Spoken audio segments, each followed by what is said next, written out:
Les hommes regardent l'apparence, mais le Seigneur regarde le cœur. 1 Samuel 16, 7. David n'avait pas grand air en gardant les bêtes dans les champs. Ses 7 frères aînés avaient plus fière allure. D'ailleurs, quand le prophète Samuel, reconnu par toute la famille comme l'homme de Dieu, s'invitait inopinément à déjeuner, on lui a présenté les 7 aînés, mais on n'est même pas allé chercher le plus jeune. Il ne présenterait évidemment aucun intérêt pour le visiteur. Eh bien justement, c'est ce petit dernier insignifiant de la vie de tout le monde qu'il a voulu connaître en définitive.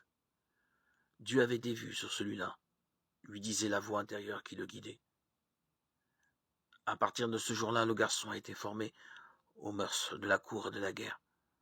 Dieu le destinait à succéder au roi Saül. Et le projet divin ne s'arrêtait pas là.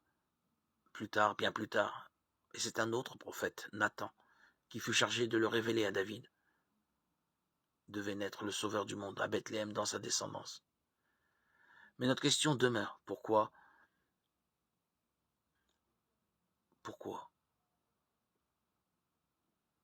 Dieu porte son regard sur les cœurs et non aux apparences? Serait-ce une histoire de conversion qui nous est suggérée?